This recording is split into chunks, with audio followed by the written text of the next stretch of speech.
সর্বশেষ যে ব্যক্তি জাহান্নাম থেকে মুক্তি লাভ করবে তাকে আল্লাহ পাক বলবেন, ফেরেশতাদেরকে বলবেন, ও আমার ফেরেশতারা, আমার এই বান্দাকে জান্নাত এবং জাহান্নামের মাঝখানে রেখে দাও। জান্নাত এবং জাহান্নামের মাঝখানে লোকটি যখন থাকার জায়গা পাবে, সে জান্নাতের দিকে তাকায়া দেখবে আর কাঁদতে থাকবে। আল্লাহ পাক জিজ্ঞেস করবেন, বান্দারে, যুগের পর যুগ ধরে জাহান্নামে কেঁদেছ, আমি রব্বুল আলামিন জাহান্নাম মাফ করে দিয়া জান্নাত জাহান্নামের মাঝখানে রেখে দিয়েছি, আযাব থেকে তো বেঁচে গেছো, এখন কান্দো কেন?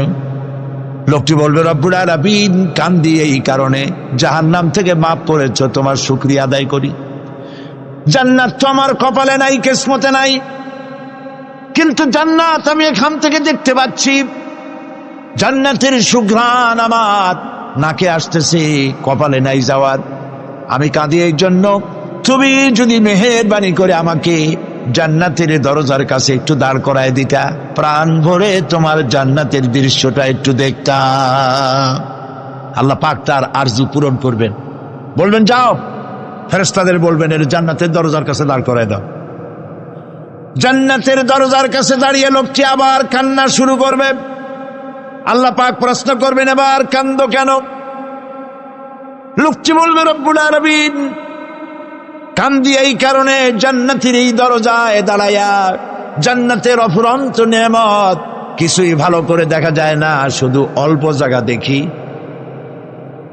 যদি তুমি আমারে দয়া করে জান্নাতের মাঝখানে দাঁড় করায় দিতা, চতুর্দিকে তাকায়া তাকায়া দেখা কলিজারে ঠান্ডা বানাইতাম। তবে আমি ওয়াদা করি, জান্নাতের কোনো নাজ নেয়ামত, কোনো ফল আমি খাবো না, ধরবো না, সইব না। একটুখানি মেহেরবানি করে মাঝখানে দাঁড় করাইয়া দাও, জানদারে ঠান্ডা করি। আল্লাহ রব্বুল আলামিন ফেরেশতাদের বলবেন, আমার এই বান্দারে জান্নাতের মাঝখানে দাঁড় করাইয়া দে। আল্লাহর নবী বলেন, জান্নাতের মাঝখানে দাঁড়িয়ে লোকটি আগের চাইতে আরো জোরে চিৎকার মেরে কাঁদতে থাকবে। আল্লাহ পাক বলবেন, বান্দারে কি হলো তোর? দরজার কাছে আসতে চাইছিলে, আইনা দিলাম। আবার এবার মাঝখানে আসতে চাইছো, তাও এনে দিয়েছি, আবার কান্দো কেন? লোকটি বলবে, রব্বুল আলামিন এবার কান্দি এই জন্যে, তুমি যখন দয়া করে একটিবার জান্নাতের মাঝখানে এনে আমাকে দাঁড় করায় দিয়েছো, তুমি রহমান রহিম গফুরুর রহিম, এই জান্নাত থেকে আবার আর বাইর করে দিও না। আল্লাহ রাব্বুল আলামিন বলবেন, ও আমার বান্দারে, আমার এই জান্নাত তোর খুব পছন্দ হয়েছে নাকি? লোকটি বলবে, রব্বুল আলামিন কলিজা ঠান্ডা হয়ে গেছে, ভাবতেও পারি নাই জান্নাত এত সুন্দর। আল্লাহ পাক বলবেন, বান্দারে এরকম একটি নয়, দুইটা নয়, তোর জন্য আমি 10টা জান্নাত এইরকম রিজার্ভ করে রাখছি। সুবহানাল্লাহ। সম্রাট শাহজাহান মসজিদে বসে আছে, এক ফকির ঘুরতেছে। লোকেরা কয়, ছোটবেলা থেকেই তোমার খয়রাত করতে দেখলাম, ভিক্ষা কি জীবনেও যাবে না তোমার? লোকটি বলছে, আমি ভিক্ষা করবো ছাড়া আমার উপায়টা কি? এই লোকটি, আমি ভিক্ষা করা ছাড়া করবো কি? লোকেরা তো আমার 60 টাকা, 50 টাকা, 100 টাকা দেয় না, 4 আনা 5 আনা 1 টাকা এই আমার দেয়, এ দিয়ে আমি বড় লোক হবো কেমন? লোকটি বলছে, আচ্ছা দেখো, তুমি তো জায়গা মতো যাইতে পারো নাই, বাদশার কাছে যাও, এমন দেওয়া দেবে জীবনে আর খয়রাত করা লাগবে না। তো বাদশার কাছে কি খয়রাতি যাইতে পারে কোনোদিন? হ্যাঁ, এখন পারবা। কেমনে? সম্রাট শাহজাহান এখন একা একা মসজিদে আছেন। তখনকার এসব বাদশারা অনেকে নামাজি ছিলেন, দিনদার ছিলেন। ফকির দরজার কাছে দাঁড়াইয়া দেখতে পাচ্ছে কেউ নাই, দেহরক্ষীরা দূরে দূরে দাঁড়ানো। বাদশাহ মসজিদের ভেতরে বসে হাত তুলে ঝুলতেছে আর কাঁদতেছে, চোখের পানি দিয়া দাঁড়িয়ে ভিজে ভিজে পড়ছে। এই দৃশ্য অনেকক্ষণ দেখলো ফকির। কিছুক্ষণ পর সম্রাট শাহজাহান মসজিদ থেকে বেরিয়ে আসছে। ফকির বলছে, আসসালামু আলাইকুম হুজুর। তিনি বললেন, ওয়ালাইকুম আসসালাম, চলে গেল। বাদশা বলল, আমার কাছ তো কেউ আইসা কিছু না চাইয়া তো যায় না, এরে দেখলাম খয়রাতির মতো কিছু চাইলো না, বেটা ভয় করলো নাকি? আমি এদিকে আসো। আসছে। ভয় পাইছো? কয় না, ভয় পাইনি। তো কিছু যে চাইলে না? ফকির বলছে, জাহাপানা সত্যিই কিছু চাইতে আসছিলাম, তারপর চাইলে না কেন?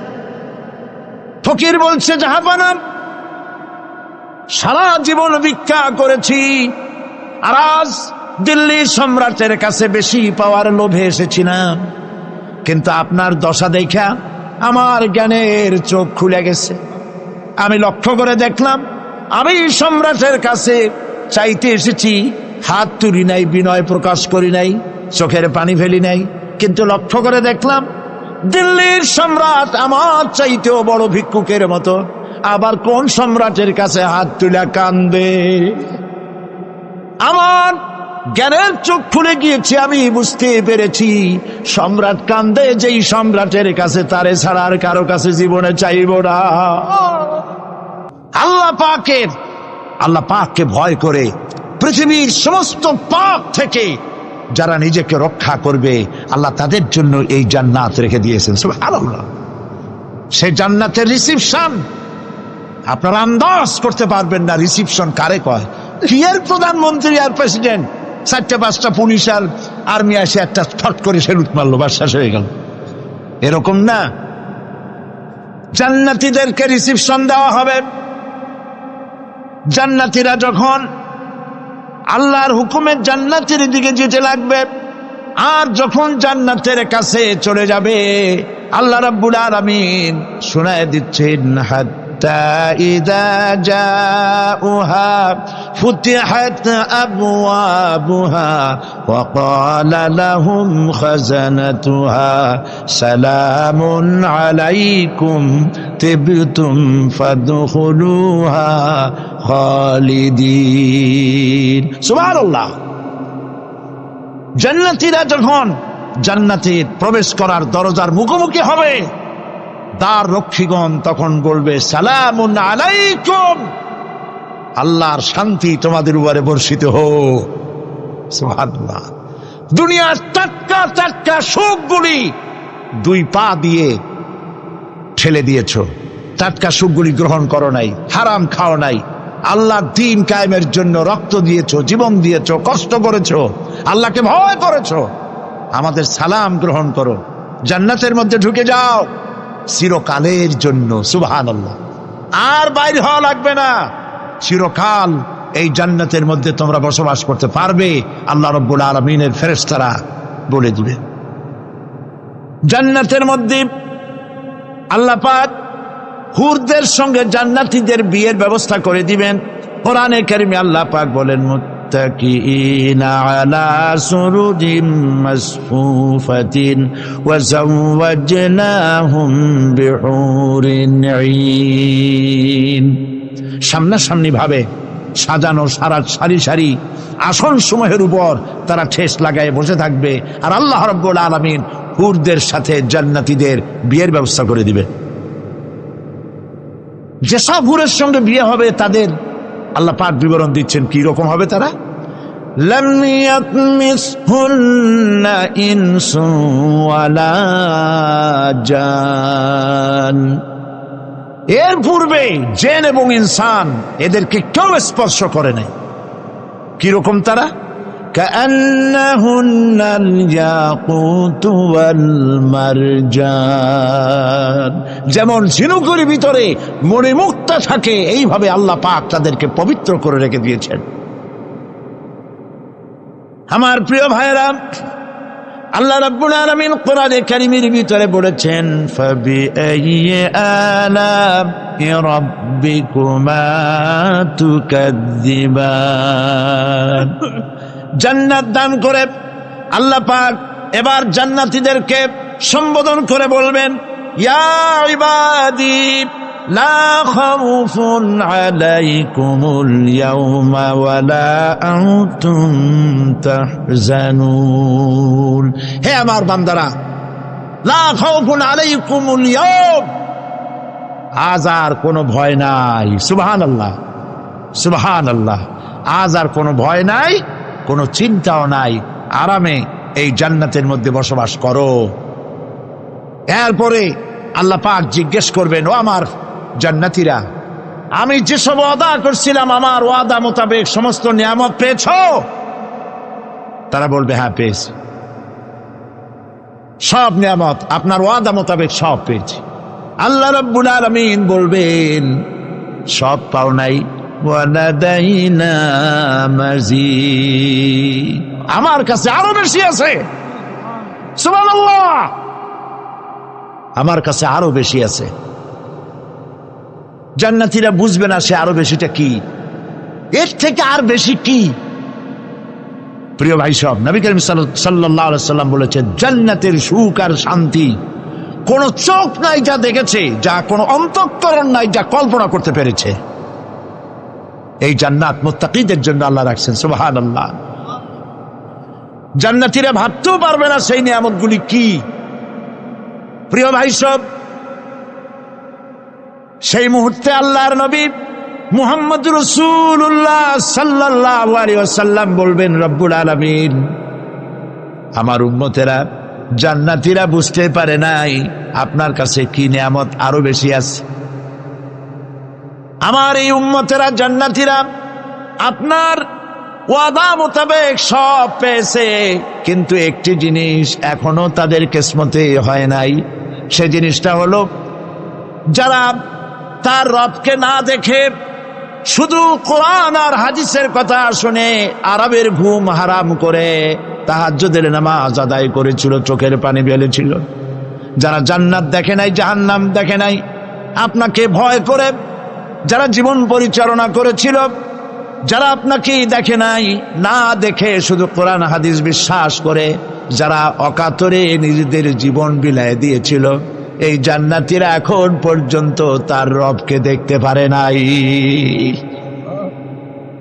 আল্লাহ রাব্বুল আলামিন তার সামনে থেকে ৭০,০০০ পর্দা সরে যাবে। আল্লাহ পাক বান্দাদের আরজি পুরা করার জন্য জান্নাতীদের সামনে তিনি জালোয়া ফরোজ হবে। কোরআন শরীফের ভিতরে আল্লাহ পাক বলেন জান্নাতীরা তারা আল্লাহর দিকে, জান্নাতীরা তার রবের দিকে তাকিয়ে থাকবে, আর রব তার বান্দাদের দিকে তাকায়া থাকবে। প্রাণ ভরে জান্নাতীরা রবকে দেখবে, সুবহানাল্লাহ, আল্লাহ পাককে দেখবে। প্রাণ খুলে আজ দোয়া করি রব্বুল আলামিন জান্নাতের যেই পরিবেশে যেই জায়গায় তুমি দয়া করে তোমার গোলামদেরকে তুমি নিজেই দর্শন দিবে, দেখা দিবে। মনিব গো, ও আমাদের রব, আজ এই বিশাল জনসমুদ্র নিয়ে তোমার দরবারে আবেগ ভরা কণ্ঠে বলি, যেই অনুষ্ঠানটি তুমি এমন মুবারক অনুষ্ঠান করবে যেখানে তুমি জান্নাতীদেরকে দেখা দিবে, ওই জান্নাতের কোনো একটি, ওই অনুষ্ঠানের কোনো একটি কোনায় কানায় আমাদেরকেও দাঁড় করাইয়া দেখান তো।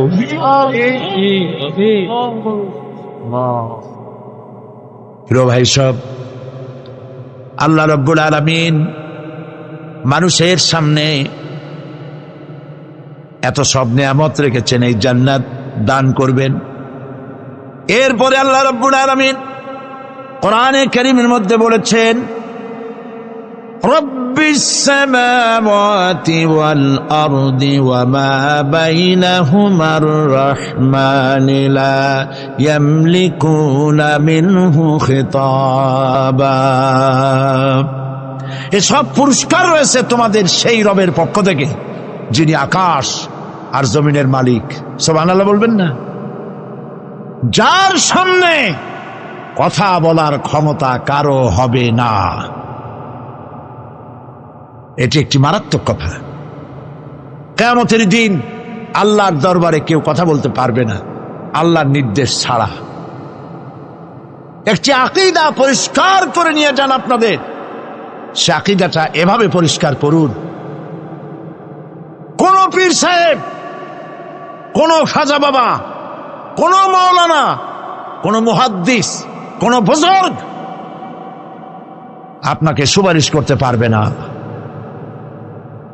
যদি না আল্লাহ পাক তাকে কথা বলার তৌফিক না দেন। মনে থাকবে এটা। আয়াতুল কুরসির ভিতরে আমরা পড়ি মান যাল্লাযী ইয়াশফাউ ইনদাহু ইল্লা বিইযনিহি। আল্লাহ পাক বলেছেন কিয়ামতের দিন আল্লাহর দরবারে কার সাহস আছে কথা বলতে পারে? মান যাল্লাযী ইয়াশফাউ ইনদাহু ইল্লা বিইযনিহি। আল্লাহর ওয়াদা ছাড়া, হুকুম ছাড়া আল্লাহর সামনে কথা বলার সেদিন কেউ থাকবে না। সুবহানাল্লাহ। কেউ কথা বলতে পারবে না। সুপারিশ করতে হবে আল্লাহ যারে বলেন তুমি করো, অমুকের জন্য করো, সেই ব্যক্তি শুধু তার জন্যই করতে পারবে, আর কেউ কথা বলতে পারবে না। সেই কঠিন হাসরের ময়দান,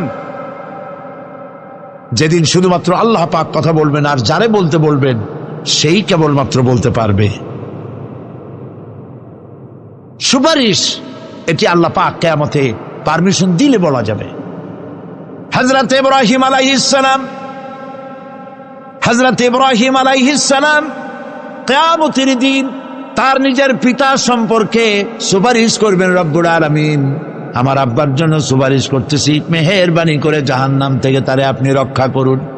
আল্লাহ রব্বুল আলামিন বলবেন, ইব্রাহিম তোমার সুপারিশ মঞ্জুর হবে না। প্রিয় ভাই সব, একটু মাথা কাটান, চিন্তা করেন। উলুল আযম পয়গম্বর, জাতির পিতা। কে জাতির পিতা?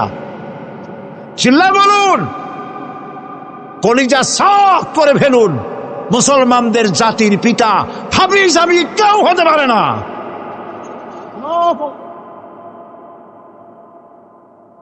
মিল্লাতা আবিকুম ইব্রাহিম। ইব্রাহিম আলাইহিস সালাম এই মিল্লাতের পিতা। সুবহানাল্লাহ। হযরত ইব্রাহিম আলাইহিস সালাম কিয়ামতের দিন বলবেন, আল্লাহ আমার আব্বার জন্য সুপারিশ করছি। আল্লাহ পাক বলবেন মঞ্জুর হবে না। আজর তোমার পিতা হতে পারে, কিন্তু আমার খলিলকে আগুনে ফেলার জন্য নমরুদকে সে সহযোগিতা করেছে, আমি তোমার পিতাকে ক্ষমা করব না। নবী করিম সাল্লাল্লাহু আলাইহি সাল্লামকে সাহাবায়ে কেরাম জিজ্ঞেস করেছেন, হে রাসূল, আপনার আব্বা এবং আম্মার অবস্থা কি হবে? নবী করিম সাল্লাল্লাহু আলাইহি সাল্লাম কেঁদে ফেলেছেন, সব বলেছেন, আমি তাদের কোনো উপকারে আসব না। আল্লাহু আকবার। আপনি মনে করছেন নাকি যে ইয়া নবী সালাম আলাইকা বলি অমনি নবীর সুপারিশ পাবেন? এত সহজ। কতগুলা রসগোল্লা খাইলেন আর বড় একটা মিছিল করলেন আর অমনি চলে যাবেন? পৃথিবীর সব মানুষ, সাহাবায়ে কেরাম বাদ দেন, পৃথিবীর সমস্ত মানুষ একত্রিত হয়ে আবু তালেব রাসূলুল্লাহকে যে ভালোবেসেছেন, ওর 1000 ভাগের 1 ভাগও সারা দুনিয়ার মানুষ রাসূলুল্লাহকেই ভালোবাসতে পারবে? পারবে? নিজের ছেলে আলীকে, আলী রাদিয়াল্লাহু তাআলা আনহুকে আলাদায় বিছানায় শোয়াইয়া, ছোট্ট মানুষ হযরত আলী আলাদা জায়গায় রাখিয়া মুহাম্মদুর রাসূলুল্লাহ সাল্লাল্লাহু আলাইহি ওয়াসাল্লাম এতিম মানুষ তারে কলিজার সাথে বুকের মধ্যে আশ্রয় দিয়ে আগলে রেখেছেন বুক পরে। সেই আবু তালেব মৃত্যুর সময় নবী করিম সাল্লাল্লাহু আলাইহি ওয়াসাল্লাম বলেছিলেন, চাচা একটি বার আমার কানে তাওহীদের কালেমা শোনায় দেন। আবু তালেব তার কিসমতে ছিল না কালেমা। মরে যাওয়ার পর একজন সাহাবী বলেছিলেন, ইয়া রাসূলুল্লাহ, মৃত্যুর সময় আবু তালেবের মুখ আমি নড়তে দেখেছি, তিনি কালেমা পড়েছেন সম্ভবত। রাসূলুল্লাহ সাফ বলেছেন, আমি শুনি নাই। এত ভালোবাসার পরেও হাদিস শরীফে এসেছে আবু তালেব জাহান্নামে যাবে। কোথায় যাবে? জাহান্নামে। সবচাইতে কম আযাব হবে কার? আবু তালেবের। কম আযাবটা কি? হাদিস শরীফে এসেছে কম আযাব হলো জাহান্নামের আগুন দিয়ে 1 জোড়া জুতা তৈরি করে আবু তালেবের পায়ে পরিয়ে দেওয়া হবে। সেই জাহান্নামের আগুনের তৈরি করা জুতার তাপে আবু তালেবের মাথার ঘিলুগুলো টকবক করে বউ পড়তে লাগবে। এত ভালোবেসে যদি কিয়ামতে উপায় না হয়, আপনি ইয়া নবী সালাম আলাইকা, ইয়া রাসূল সালাম আলাইকা, আর কতগুলো জিলাপি খাইলেন, বড় একটা মিছিল করলেন। প্রিয় ভাই সব, এইসব বেদাত ছাড়ুন, এগুলি সুস্পষ্ট বিদআত। রাসূলুল্লাহকে ভালোবাসবেন, সাহাবীরা যেভাবে ভালোবেসেছেন ওইভাবে ভালোবাসবেন। আল্লাহ রাব্বুল আলামিন বলেন, যালিকাল ইয়াউমুল হক ফামান শাআ আত্তাখাযা ইলা রাব্বিহি মাআবা। এই দিনটি অবশ্যই আসবে, সেদিনটি নিশ্চিতভাবে আসবে। আর এখন যার ইচ্ছা সে তার রবের দিকে অগ্রসর হোক। ইন্না আনজারনাকুম আযাবান করিবান ইয়াওমা ইয়ানজুরুল মার'উ মা কদ্দামাত ইয়াদাহু ওয়া ইয়াকুলুল কাফিরু ইয়া লাইতানি কুনতু তুরাবা। ইন্না আনজারনাকুম আযাবান করিবা, খুব নিকটবর্তী একটি আযাব সম্পর্কে আমি তোমাদেরকে সতর্ক করে দিলাম। কে বলতেছেন? আল্লাহ পাক। লক্ষ্য করুন আল্লাহ কি বলছেন, খুব নিকটবর্তী একটি কঠিন শাস্তি, আযাব অর্থাৎ কিয়ামত, এ সম্পর্কে আমি তোমাদেরকে সতর্ক করে দিলাম। ইয়াউমা ইয়ানজুরুল মার'উ মা কদ্দামাত ইয়াদা, সেদিন প্রত্যেকটি লোক যা সে পাঠিয়ে দিয়েছিল এখানে, অর্থাৎ যা করেছিল সেগুলি সে দেখতে পাবে। আর তখন ওয়ায়াকুলুল কাফিরু ইয়া লাইতানি কুনতু তুরাবা। সেই কিয়ামতের ময়দানে অবস্থা দেখে কাফেররা বলবে, আহারে মানুষ না হইয়া যদি মাটি হইয়া যেতাম, যদি মাটি হতাম, যদি মানুষ না হয়ে না জন্মতাম, আজ এই হাসরের ময়দানে এইখানে এই বিচারের মুখোমুখি হতাম না, মাটি হইলে বরং অনেক ভালো হতো। এই পৃথিবীতে আমরা এসেছি, চলে যাব, যাওয়ার আগে এই কোরআন একটি বিশাল জনগোষ্ঠী এমন বানাতে চেয়েছে যে জনগোষ্ঠী এই কোরআন দিয়ে একটি বিশাল সমাজ গড়বে, রাষ্ট্র গড়বে, এমন রাষ্ট্র গড়বে যেই রাষ্ট্রে দুঃখ থাকবে না, অশান্তি থাকবে না, যেখানে সুখ থাকবে, সমৃদ্ধি থাকবে, আর কিয়ামতের দিন আল্লাহর জান্নাতে তারা চলে যাবে। তেমন একটি সমাজ কি আমরা চাই? সবাই বলেন সেরকম একটি সমাজ কি আমরা চাই? প্রিয় ভাই সব, কিয়ামতের দিন আমরা যেতে চাই জান্নাতে। কোথায় যেতে চাই বলেন? জোরে বলেন। এই জান্নাতে যাওয়ার জন্য দুইটা কাজ করতে হবে। কয়টা কাজ? আল্লাহ রাব্বুল আলামিন বলেন, ফামান কানা ইয়ারজু লিকাআ রাব্বিহি ফালইআমাল আমালান সালিহান ওয়া লা ইউশরিক বিইবাদাতি রাব্বিহি আহাদা। আল্লাহ পাক বলেন, যে বা যারা আমার সঙ্গে দেখা করতে চায় কিয়ামতে, দুইটা কাজ করা লাগবে। বলেন কয়টা কাজ? একটা হলো নেক আমল। কি আমল বলেন? নেক আমল। নেক আমল কারে বলে? নেক আমল করতে হলে আবার দুইটা শর্ত লাগে। এক নম্বরে কাজটা করতে হবে আল্লাহরে খুশি করার জন্যে। কারে খুশি করার জন্য? একটা মাদ্রাসা বানাইছি যাতে লোকেরা বলে যে বড় একটা মাদ্রাসা বানাইছে, এই জন্য মাদ্রাসা বানাবেন, মসজিদ বানাবেন, হসপিটাল বানাবেন, যা কিছু করেন নিয়ত হবে আল্লাহকে খুশি করা। নিয়ত হবে কারে খুশি করা? আল্লাহ পাককে খুশি করা। এই হলো নেক আমলের প্রথম শর্ত, কাজ হবে আল্লাহকে খুশি করার জন্য। দুই নম্বরে কাজটি হতে হবে সুন্নতে নববী সাল্লাল্লাহু আলাইহি ওয়াসাল্লামের উপরে। মনে থাকবে, দাড়ি রাখবো। কেন রাখবো? রাসূলের সুন্নত। রাখবো কারে খুশি করার জন্য? আল্লাহ খুশি করার জন্য। রাখবো কার মতো? রবীন্দ্রনাথের মতো, কার্ল মার্কসের মতো, কবির মতো নয়। রাখতে হবে কার মতো? নবীর মতো। বুঝে নেন, কাজটা হতে হবে আল্লাহকে খুশি করার জন্য। দুই নম্বরে কাজটা হতে হবে সুন্নতে নববী সাল্লাল্লাহু আলাইহি ওয়াসাল্লামের উপরে হতে হবে। তাহলে এই হলো এক নম্বর। জান্নাতে যাওয়ার জন্য, আল্লাহর সাথে দেখা করার জন্য এক নম্বরের কাজ হলো নেক আমল। বলেন এক নম্বরের কাজ কি? দুই নম্বরের কাজ ওয়ালা ইউশরিক বিইবাদাতি রাব্বিহি আহাদা। আল্লাহ রাব্বুল আলামিনের ইবাদতের সাথে কাউকে শরীক স্থাপন করা যাবে না। আমরা যারা মুসলমান, অধিকাংশ মুসলমান শিরকের ভিতরে মুবতালা হয়ে আছে। বিশ্বাস করেন কিনা বলেন?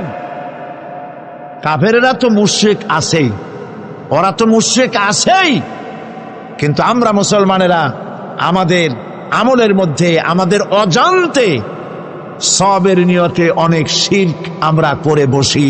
নাউজুবিল্লাহ, বলেন নাউজুবিল্লাহ। এই জন্য আমি বারবার সতর্ক করি, নিজেকেও করি, আপনাদেরকেও করি। এই কারণে করি, শিরকের গুনাহ আল্লাহ মাফ করবেন না। ইন্না শিরকা লাযুলমুন আযীম, শিরক মস্ত বড় অপরাধ, জুলম, আল্লাহ মাফ করবেন না। আল্লাহর কাছে কান্দে কান্দে মাপ চাওয়া লাগবে যে আল্লাহ শিরক থেকে আমাকে রক্ষা করো, বাঁচাও।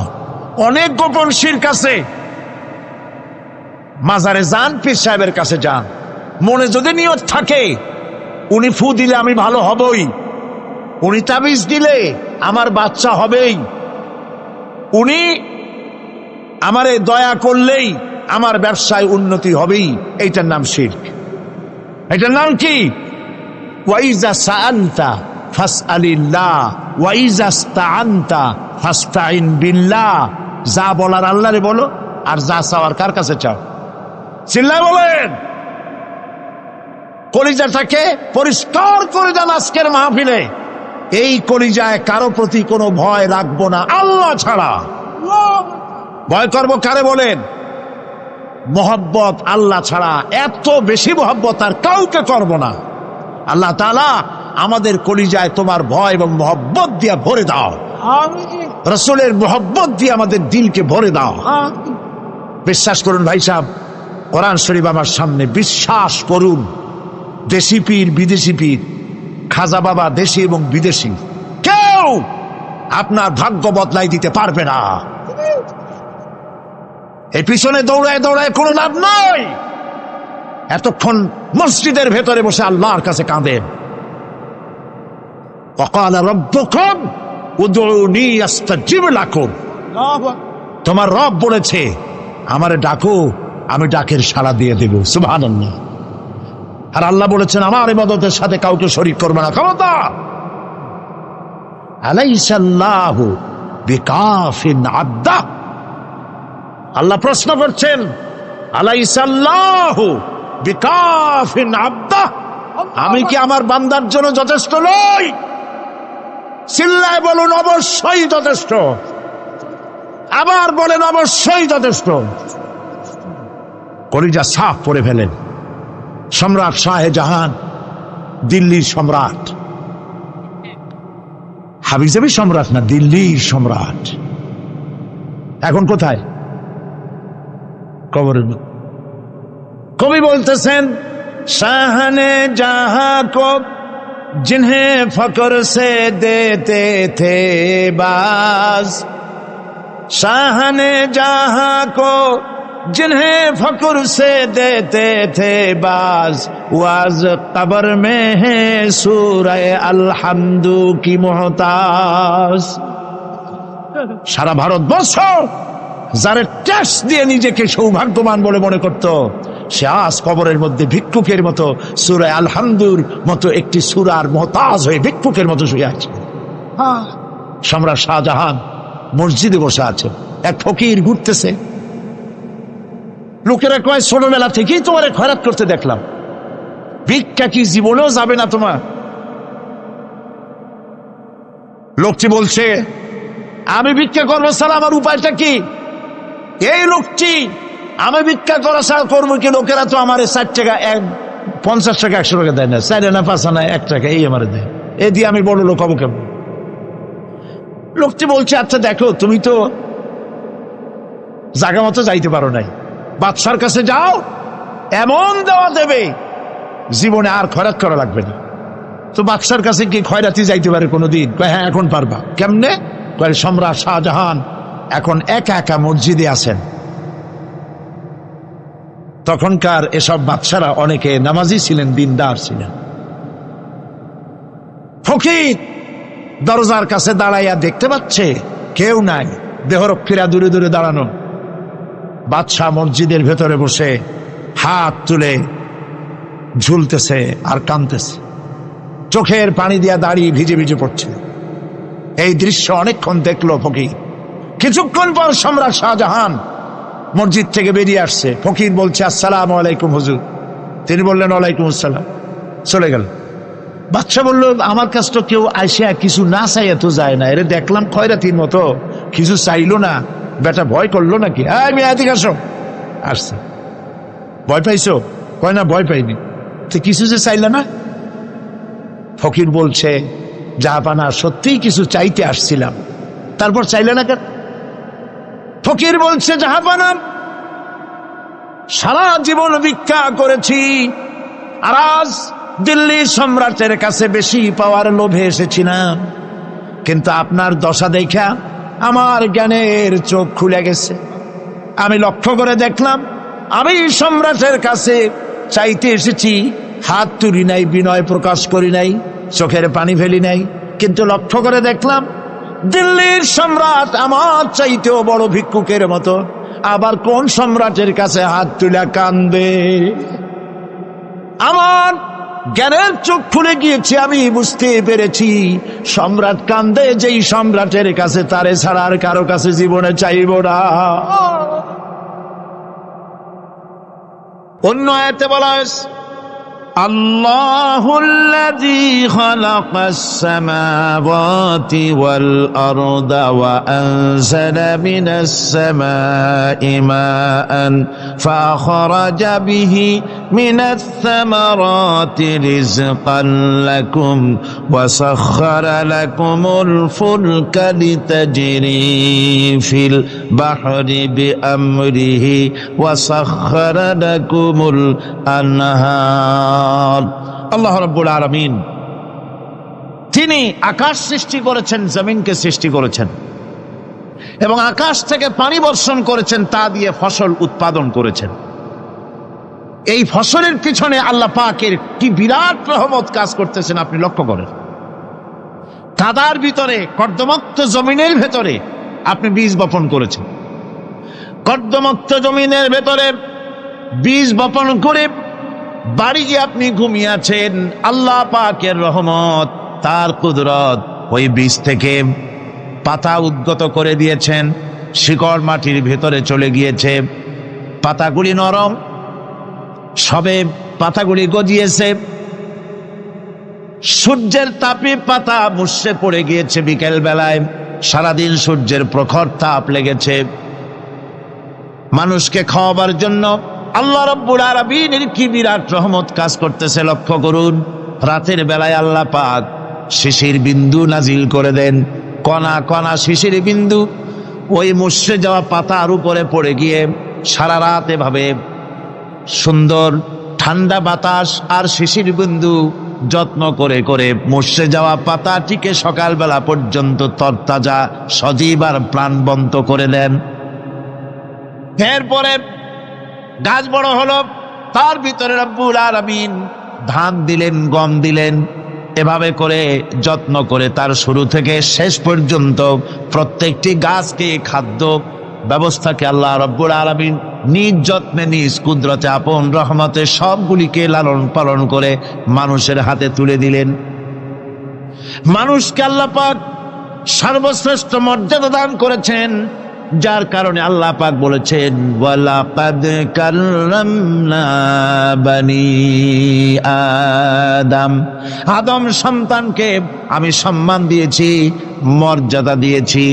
আর সেই মর্যাদা দেওয়ার কারণে যত খাদ্য তার সামনে পেশ করেছি, আল্লাহ পাক আপন রহমতে সব খাদ্যগুলিকে প্যাকেট করে বান্দাদের সামনে হাজির করে দিয়েছেন। কোনো খোলা খাবার দেওয়া হয়নি, কারণ মানুষ হচ্ছে আল্লাহ পাকের শ্রেষ্ঠ মেহমান, মর্যাদা সম্পন্ন প্রাণী, মর্যাদা সম্পন্ন মেহমান এই মানুষ। তার সামনে কলা দেওয়া হলো কভার করে, প্যাকেট করে। আনারস বলেন, আম বলেন, কাঁঠাল বলেন, যত রকমের ফল আল্লাহ পাক দান করলেন, বেদানা বলেন, আপেল বলেন, সমস্ত ফলগুলিকে, খাবারগুলিকে আল্লাহ পাক প্যাকেট করে করে আপন রহমতে বান্দাদের সামনে হাজির করে দিয়েছেন। তার এত দয়া, তার দয়াই আকাশ থেকে বৃষ্টি হয়, সেই বৃষ্টিতে ফসল ফলে। তার দয়ায়, তার রহমতে তিনি পানি মানুষের আয়ত্তে করে দিয়েছেন। এই পানির উপরে জাহাজ পরিচালনার জন্য আল্লাহ পাক সুযোগ করে দিয়েছেন। জাহাজ পরিচালনা করা হচ্ছে সমুদ্রের ভেতরে মানুষের জন্য। এভাবে করে আল্লাহ পাক সব জিনিসকে তার সুযোগের মধ্যে এনে দিয়েছেন। এরপরে আল্লাহ পাক বলছেন, ওয়া আতাকুম মিন কুল্লি সালতুমুহু ওয়া ইন তাউদ্দু নি'মাতাল্লাহি লা তুহসুহা ইন্নাল ইনসানা লাযালুমুন কাফফার। আল্লাহ পাক বলেন, তোমাদের প্রতি আল্লাহ পাকের দয়া, তার রহমত, তার করুণা এত বেশি, তোমাদের সকল চাহিদা তিনি পূরণ করেছেন, কোনো চাহিদা বাকি রাখেন নাই। আমাদের চাওয়ার আগে আমাদের যা কিছু প্রয়োজন আল্লাহ রাব্বুল আলামিন সব সাপ্লাই করেছেন। জোরে কোন সুবহানাল্লাহ। ওই আল্লাহ পাক বলেন, ওয়া ইন তাউদ্দু নি'মাতাল্লাহি লা তুহসুহা। বান্দারে, আমার নিয়ামত যদি গণনা করো, গুনতে গুনে গুনে গুনে আমার নিয়ামতকে গুনে শেষ করতে পারবা না। এত অসংখ্য নিয়ামত ছড়িয়ে ছিটিয়ে রেখেছি বিশ্ব জুড়ে, সর্বত্র সব জায়গায় আমার করুণার ছোঁয়া তোমার চোখের সামনে পড়বে। الذي جعل لكم الأرض مهدا وجعل لكم فيها سبلا لعلكم تهتدون। আল্লাহ পাক যিনি জমিনকে, এই পৃথিবীকে তোমাদের জন্য বিছানার মতো বিছায় দিয়েছেন, আর বিচারণের জন্য সমতল পথ তৈরি করে দিয়েছেন। এই পৃথিবীটা তোমার জন্য কি সুন্দর করে আল্লাহ পাক একটা গালিচার মতো করে বিছায় দিয়েছেন, সবুজ ঘাস তাতে রয়েছে। এই পৃথিবীর মাটি আল্লাহ পাক মানুষের জন্য কি সুন্দর ঘাটিতে পরিণত করে দিয়েছেন। এই মাটির আল্লাহর রহমতটা দেখুন, একদিকে মাটি নরম, আবার এমন নরম নয় যে 10 তলা 20 তলা 50 তলা বিল্ডিং করলে পরে এর ভারের চোটে ভিতরে ঢুকে যাবে, এরকম নরম নয়। যেখানে যতটুকুন প্রয়োজন ফসল ফলাবার জন্য বৃষ্টি দিয়ে মাটি নরম করে ফসল ফলাবার ব্যবস্থা করা হয়। আবার বিল্ডিং তৈরি করার জন্য মাটি যেমন শক্ত হওয়া দরকার তেমন শক্ত আল্লাহ পাক করে দিয়েছেন। এখন তো 130, 35, 40 তলা পর্যন্ত, তারও বেশি তলা বিল্ডিং তৈরি হচ্ছে। আমি 135 পর্যন্ত উঠেছি আমেরিকায়, 135 তলা বিল্ডিং। এইটা উঠতে 39 সেকেন্ড লাগে মাত্র। এখন এদের লিফটটা কি পাওয়ারফুল চিন্তা করেন, সা করে একটা শব্দ হয় আর আপনি দেখছেন যে 135 তলার ছাদের উপর উঠে গেছেন। নিচের দিকে তাকাইলে মানুষগুলো ছাগলের ছাওয়ার মতো এতটুকু এতটুকু দেখা যায়, গাড়িগুলো পিঁপড়ার মতো দেখা যায়। এগুলি নতুন নতুন প্রযুক্তির মাধ্যমে তৈরি করা হচ্ছে। এখন এই বিশাল বিল্ডিং, এত ওজন, এই ওজন ধারণ করার জন্য মাটিকে আল্লাহ পাক ভারসাম্য, শক্তির ভারসাম্য দান করেছেন। এটাকে আল্লাহ পাক নরমও করেছেন আবার শক্তও করেছেন। এই মাটি, এই পৃথিবী আমাদের জন্য বিশাল এক নিয়ামত আল্লাহ পাক করে দিয়েছেন, ফসল ফলাবার জন্য, চলাফেরার জন্য। আবার এই মাটি যেন আপনাকে নিয়ে নড়াচড়া করতে না পারে। মাঝে মাঝে ভূমিকম্প হয় না? পৃথিবীতে ভূমিকম্প জোন যেগুলি আছে সেগুলি হচ্ছে Japan, China, turkey, Iran, America, এরকম বিভিন্ন দেশে ভূমিকম্পের জোন, এগুলি ভূমিকম্প এলাকা। আমাদের এসব দেশে ভূমিকম্প কম হয়, তবে ইদানিং একটু একটু শুরু হয়েছে। আল্লাহ যেন এই ভূমিকম্পের গজব থেকে আমাদেরকে বাঁচান। এত আস্তে আমিন বললেন কেন? আল্লাহ পাক কি প্রচন্ড ক্ষমতার মালিক। তিনি রহমত করে এ জমিনকে সুন্দর স্থিতি স্থাপক একটা স্থিতিশীলতা করে দিয়েছেন। এই পৃথিবী যেন আমাদের নিয়ে নড়াচড়া করতে না পারে, সেজন্য আল্লাহ পাক পাহাড় সৃষ্টি করেছেন। চট্টগ্রামে পাহাড় আছে না? রাঙামাটি, খাগড়াছড়ি, বান্দরবান পাহাড় আছে না? আছে। লোকেরা এই পাহাড়ের উপকারিতা বোঝে না, সমানে পাহাড় কাটে। যারা পাহাড় কাটেন তারা আত্মঘাতী কাজ করেন, তারা পৃথিবীর মানুষের ক্ষতি করেন। পাহাড় আল্লাহ পাক তৈরি করেছেন। আল্লাহ কোনো জিনিস খেলতামশার জন্য তৈরি করেন নাই। গতকাল এই আয়াতটি আমি পড়েছিলাম, আল্লাযীনা ইয়াযকুরুনাল্লাহা কিয়ামান ওয়া কুউদান ওয়া আলা জুনুবিহিম ওয়া ইয়াতাফাক্কারুনা ফী খালকিস সামাওয়াতি ওয়াল আরদ রব্বানা মা খালাকতা হাযা বাতিলা। নিরর্থক করে আল্লাহ পাক কোন জিনিসকে তৈরি করেন নাই। আল্লাহ পাক এই পাহাড় সৃষ্টি করেছেন জমিনের ভারসাম্য রক্ষা করার জন্য। সেই পাহাড়গুলি কাটতেছে মানুষ সমানে, গাছ কাটতেছে সমানে, এতে করে প্রকৃতির ভারসাম্য নষ্ট হয়ে যাচ্ছে। এগুলি সব আল্লাহ পাকের রহমত, সবগুলি আল্লাহ পাকের নিয়ামত। খালি খালি আল্লাহ কিচ্ছু তৈরি করেন নাই। ব্যাঙগুলারে জনমের মতো খাইয়া, ব্যাঙের ব্যবসা করে, চীনের কাছে ব্যাঙ বিক্রি করে এখন বাংলাদেশ মহাবিপদে পড়েছে। এখন ব্যাঙ কোথায় পাওয়া যায় তাই তালাশ করে, কারণ এই ব্যাঙের উপকারিতা আগে জানা ছিল না। এত কীটনাশক ওষুধ ছড়ানো লাগতো না। কীটনাশক ওষুধ ছড়িয়ে জমিনের উর্বরা শক্তির 12টা বাজানো হচ্ছে। আল্লাহ পাক আপন কুদরতে, আপন রহমতে অসংখ্য ব্যাঙ তৈরি করে দিচ্ছে, যাতে করে অতিরিক্ত পোকামাকড় গুলিয়েরা ধরে ধরে খাইয়া ফেলে। আল্লাহ পাকের এগুলি কিভাবে নষ্ট করা হলো। আর এখন কীটনাশক ওষুধ দিয়ে সর্বনাশ করা। আর কীটনাশক ওষুধ আনা হচ্ছে ভারত থেকে, ইন্ডিয়া থেকে। ভারত থেকে কীটনাশক ওষুধ আর সার জানা হচ্ছে, তা দিয়ে বাংলাদেশের মাটির উর্বরা শক্তি আরো নষ্ট হচ্ছে। আপনারা জিজ্ঞেস করবেন চাষিদের কাছে কিভাবে নষ্ট হচ্ছে। সুতরাং আল্লাহ পাক খেল তামাশায় বস্তু করে কিছুই তৈরি করেন নাই, সবগুলিকে আপন রহমতে তৈরি করেছেন মানুষের সৃষ্টি জগতের জন্যে, যার দ্বারা মানুষ উপকৃত হতে পারবে। এই জন্য তিনি হচ্ছেন রহমান। বলেন তিনি কি? রহমান। আল্লাহ রাব্বুল আলামিন জমিন সৃষ্টি করলেন, পাহাড় দিলেন, গাছপালা তরুলতা তৈরি করে দিলেন। এরপরে আল্লাহ পাক বলছেন, তাকিয়ে দেখো সমুদ্রের দিকে, ওয়া হুয়াল্লাযী সাখারাল বাহরা লিতাকুলু মিনহু লাহমান তারিয়ান ওয়া তাস্তাখরু মিনহু হিলিয়াতান তালবাসুনাহা। সমুদ্রের দিকে লক্ষ্য করে দেখো, এই সমুদ্রকে তোমাদের অনুগত করে দিয়েছি। এর মধ্যে রয়েছে তাজা মাছ মাংস রয়েছে, এর ভিতরে রয়েছে তোমাদের পরিধানের অলংকারাদির জন্য মূল্যবান সম্পদ রাখা হয়েছে সমুদ্রের মধ্যে।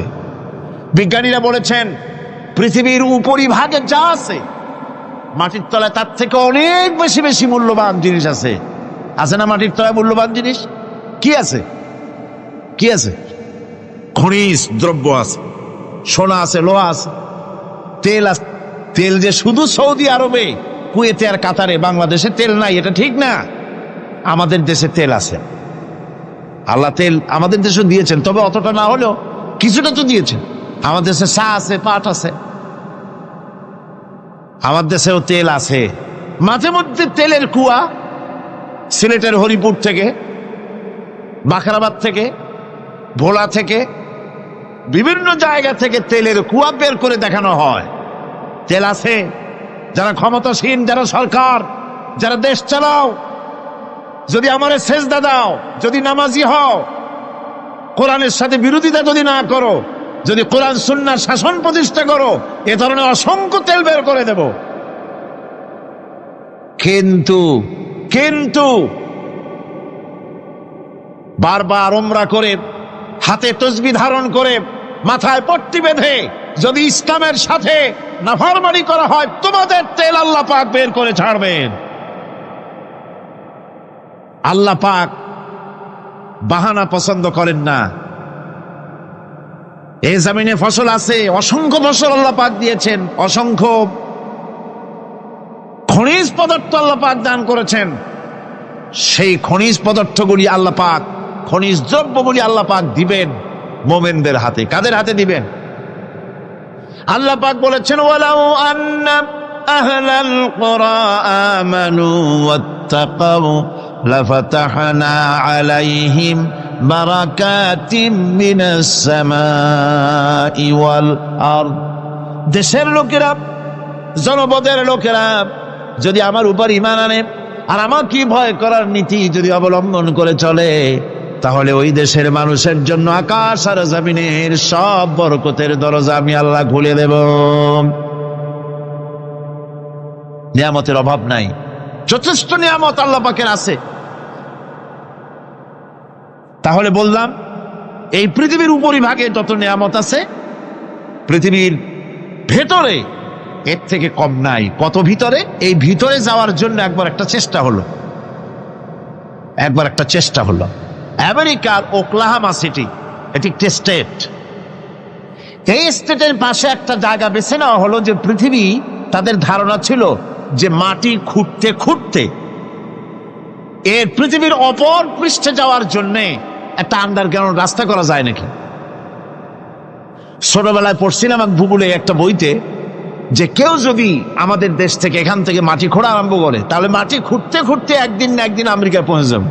কোনো ভিসা টিসা লাগবে না, VD7, DB7, 97 লাগবে না, এর নিয়ে যাইতে পারবে। মানুষেরা চেষ্টা করলো মাটি খোঁড়া। মাটি খুঁড়তে খুঁড়তে পৃথিবীতে এটাই ছিল প্রথম এই দুঃসাহসিক পরিকল্পনা। 6000 ফিট পর্যন্ত মাটি খনন করার পর কোনো কুল কিনারা করতে না পেরে তারা এই দুঃসাহসিক পরিকল্পনা ছেড়ে দিল। কিন্তু গবেষণার শেষ হয়নি। যারা গবেষণা করেছেন তারা গবেষণালব্ধ, তাদের অভিজ্ঞতা তারা লিখেছেন যে পৃথিবীর অন্তত 180 মাইল গভীর পর্যন্ত তাদের একটা আইডিয়া হয়েছে যে পৃথিবীর মাটির নিচে অসংখ্য খনিজ দ্রব্য রয়েছে, অসংখ্য নিয়ামত এই পৃথিবীর মাটির ভিতরে আল্লাহ পাক লুকায় রেখেছেন। ওর তলায় কি আছে বিজ্ঞানীদের মাথায় এখনো ঢোকে নাই। এই পৃথিবীর উপরে যা আছে ভেতরের থেকে আল্লাহ পাক বেশি রেখেছেন। এরপরে সমুদ্রের ভয়াল দৃশ্য দেখলে পরে মানুষের কলিজা ভীত, প্রকম্পিত, সন্ত্রস্ত হয়ে যায়। কথা ঠিক কিনা? যত বড় বাহাদুর হোক, সমুদ্রের ঢেউর মধ্যে যদি পড়ে, বাহাদুরি আর থাকে না। ঠিক কিনা কন? যতই বড় আল্লাহ নাই, কিন্তু সমুদ্রে গেলে আর অসুবিধা হয় না। সমুদ্রের ঢেউয়ের মধ্যে যখন মানুষ পড়ে, আল্লাহ পাক বলেছেন, দাল্লা মান তাদউনা ইল্লা ইয়াহু, একমাত্র আল্লাহ ছাড়া সবাইকে ভুলে যায়। আমি দেখেছি সমুদ্রের দরিয়ার ভিতরে ঢেউ যখন শুরু হয়, অমুসলিমরা পর্যন্ত তাদের ভাষায় স্রষ্টাকে যা বলে সে নাম ভুলে গিয়ে সকলের মুখ থেকে বেরোয়, আল্লাহ আল্লাহ আল্লাহ, আল্লাহ বাঁচাও।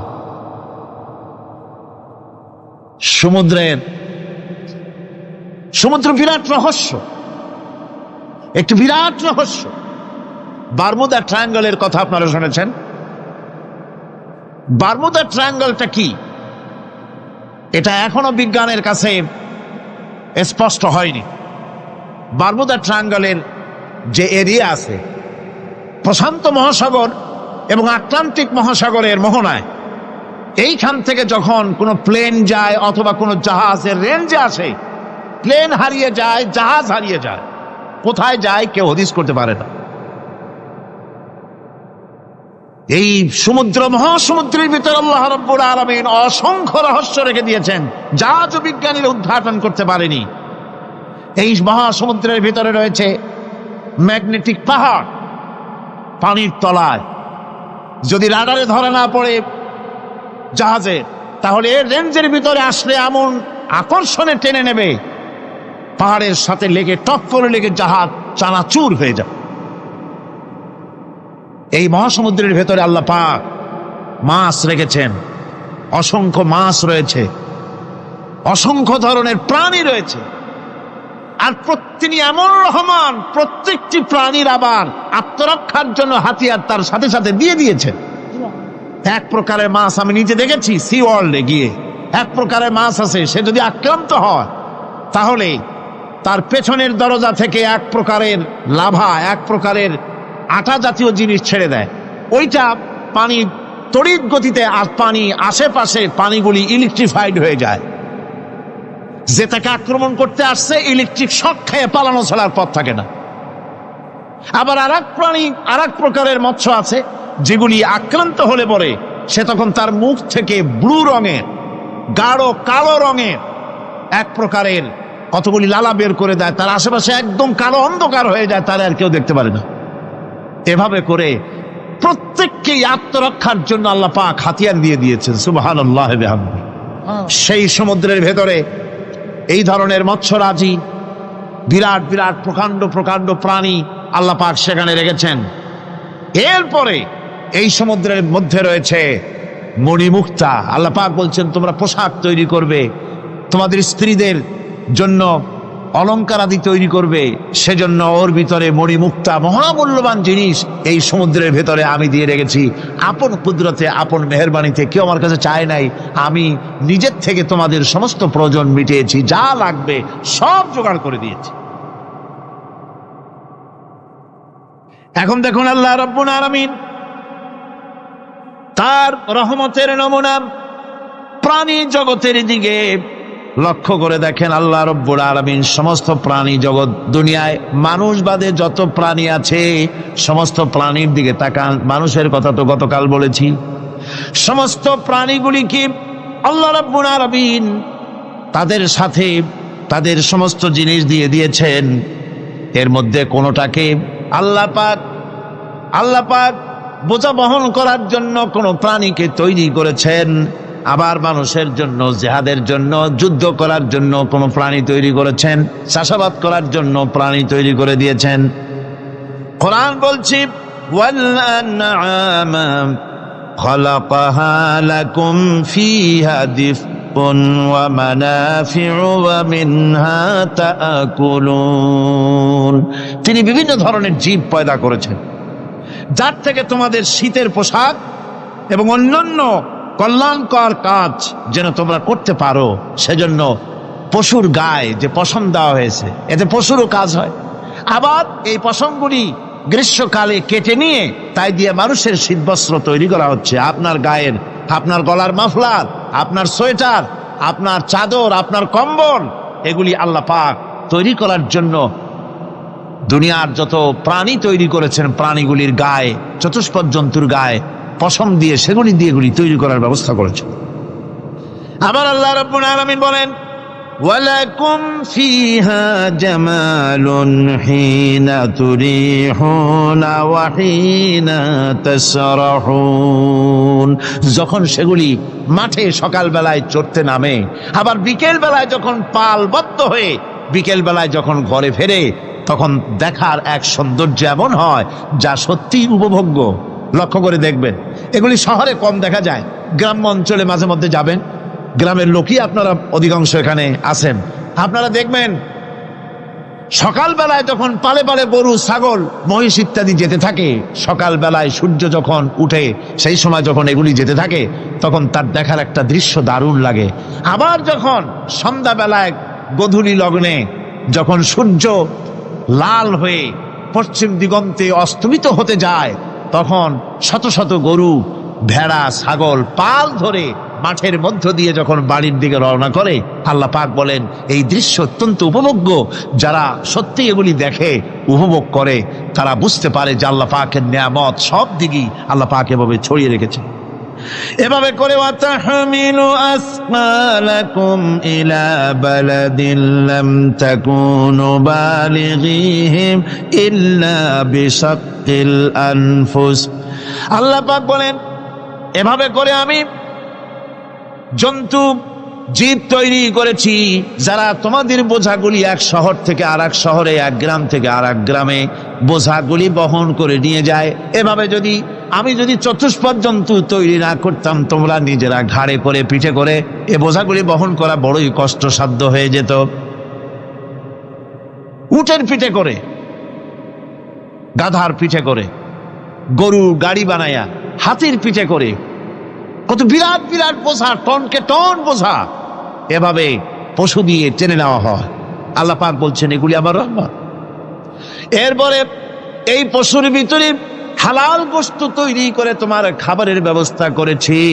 ওয়া ইন্না লাকুম ফিল আনআমি লাইবরা নুসকিকুম মিম্মা ফি বুতুনিহি মিন বাইনি ফারসিন ওয়া দামিন লাবানান খালিসান সাইগাল লিশশারিবিন। তোমাদের চতুষ্পদ জন্তুর মধ্যে দেখবে বুদ্ধিমান দূরদৃষ্টি সম্পর্ক লোক যারা, তাদের জন্য আমি এর মধ্যে নিদর্শন রেখেছি। তোমাদের দুগ্ধবতী গাভীগুলি যার দ্বারা তোমরা দুধ পাও, এগুলি জমিনের ঘাস খেলো, খড় খেলো, আর এর দ্বারা রক্ত তৈরি হলো, পায়খানা তৈরি হলো, পেশাব তৈরি হলো, পাশাপাশি রাস্তা দিয়ে পরিষ্কার সুস্বাদু দুধ আমি আল্লাহ রব্বুল আলামিন তোমাদের জন্য দান করেছি। এত নিয়ামত আল্লাহ পাক দিলেন, আল্লাহ পাকের বিনিময় কিছুই চান নাই। কিছু চাইছেন নাকি? বলেন কিছু চেয়েছেন? কিছুই চান না। দেখেন এই যে ঠান্ডা মৌসুম চলছে, এখন কি মৌসুম? শীতের মৌসুম। এই পৃথিবীটাকে আমরা আমাদের একটা রুমকে যদি ঠান্ডা করতে চাই, তাহলে আমরা কি লাগাই? রুমে এসি লাগাই। প্রত্যেক মাসে বিল দেওয়া লাগে না লাগে না? বিল দিতে হয়। একটা রুম এসি দিয়ে ঠান্ডা করতে প্রত্যেক মাসে 500, 1000, 2000, 2500 রুম হিসাবে এর ভাড়া দেওয়া লাগে, এর চার্জ দিতে হয়। এত বড় বিশ্বটা আল্লাহ পাক ঠান্ডা করে ফেলেছেন। কত বড় এসি প্লান্ট আল্লাহ পাকের, সুবহানাল্লাহ। কত বড় এসি আল্লাহ ছেড়ে দিয়েছেন। এখন ঠান্ডায় মানুষ, এখানে তো মানুষে গরম লাগে, সেই গরমে আপনারা আরাম পাচ্ছেন, যে গায়ের জামা টামা খুলে বেড়াইছে, ঠিক কিনা? মানুষের গরম একটা গরম। তাহলে আল্লাহ রাব্বুল আলামিন এই যে ঠান্ডাটা দিলেন, মজার মৌসুম দিলেন, এই ঠান্ডার জন্য আমাদের কাছে কোনো বিল পাঠান নাই ফেরেশতার মাধ্যমে। শীতকালকে পরে ফেরেশতারা কি বিল নিয়ে আসছে নাকি, যে শীতের মৌসুমে যে ঠান্ডা উপভোগ করেছো এটার জন্য বিল দিতে হবে? এবার দেখেন সূর্যের তাপ, সারা পৃথিবীতে যত উত্তাপ আছে, ভালো করে বোঝেন, সারা পৃথিবীতে পেট্রোল জ্বালায় আগুন তৈরি করে, ডিজেল জ্বালায় আগুন তৈরি করেন, কাঠ জ্বালায় আগুন তৈরি করে। পৃথিবীর মানুষের হাতে আগুন জ্বালাবার, উত্তাপ সৃষ্টি করার যত রকমের টেকনোলজি আছে, সব যদি একত্রিত করা হয়, সূর্য প্রতি সেকেন্ডে যে তাপ বিকিরণ করে পৃথিবীর জন্য, সারা পৃথিবীর সমস্ত মানুষ এক জায়গায় হইয়া কিয়ামত পর্যন্ত প্রচেষ্টা করিও ওই 1 সেকেন্ডের তাপ তৈরি করতে পারবে? পারবে না। শুধু আল্লাহ রাব্বুল আলামিন তিনি বিরাট নিয়ামত রেখেছেন সব জিনিসের মধ্যে। এই নিয়ামতগুলি বুঝতে হবে, এগুলি বুঝতে হবে। এই জন্য আল্লাহ রাব্বুল আলামিনের নবী বলেছেন, আল্লাহর সৃষ্টি জগতের উপরে, তার সৃষ্টি নৈপুণ্যতার উপরে কেউ যদি গবেষণা করে, চিন্তা করে 1 ঘন্টা, আল্লাহ পাক তার আমলনামায় 60 বছরের নফল ইবাদতের সব লিখে দিবেন। কি সোজা কথা। চিন্তা করতে হবে, গবেষণা করতে হবে আল্লাহ পাক কি নিয়ামত দিয়েছেন। ওয়ামা বিকুম মিন নি'মাতিন ফামিনাল্লাহ। যত নিয়ামত আমরা পেয়েছি সব কার কাছ থেকে?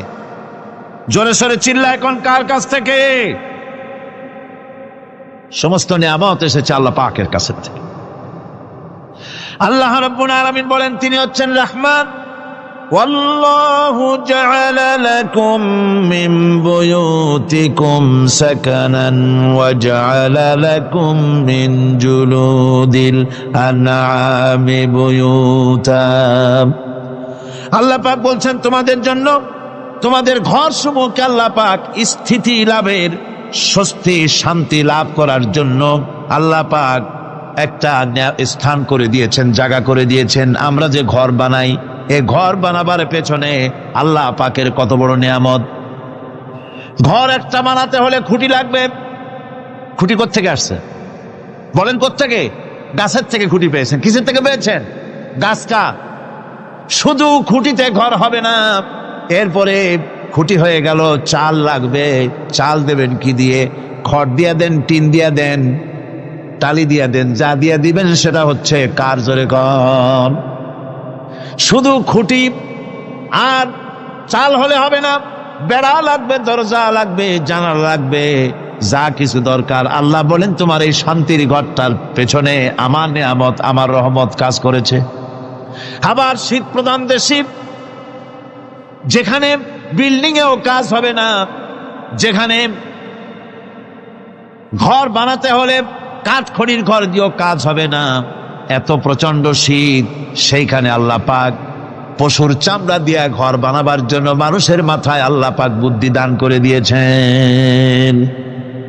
আল্লাহ পাক বলছেন জুলুদিল আনআমে বুয়ুতা, চামড়া দিয়ে ঘর তৈরি করা হয়। এস্কিমোরা করে, দেখে আসবেন, চামড়া দিয়ে ঘর তৈরি করা হয়। আল্লাহ পাক এই পশু দিয়ে মানুষের এত উপকার করছেন। তিনি রহমান। এই রহমত থেকে পৃথিবীর কেউ বঞ্চিত নয়। সমস্ত প্রাণী সমূহকে আল্লাহ পাক এই বিরাট নিয়ামত দান করেছেন। একটি মানুষ যতই সংকীর্ণ হোক,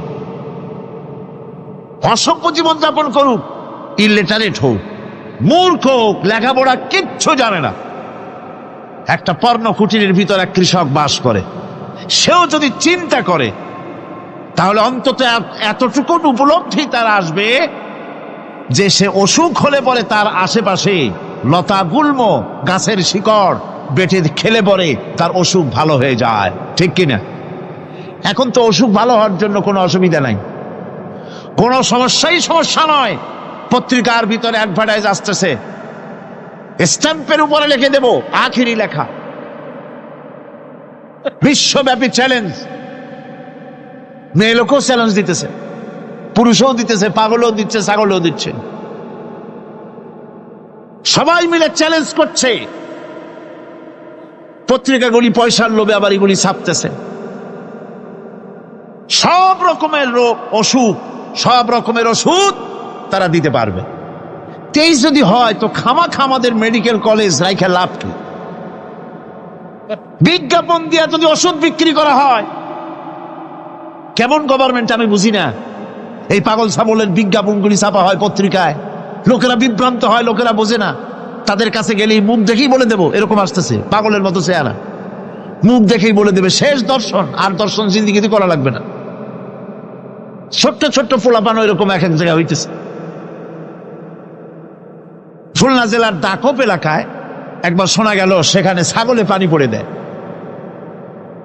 যে যাবে তার রোগ ভালো হবে। কি শিক্ষিত কি অশিক্ষিত সমানে গিয়ে লাইন দিতে লাগলো।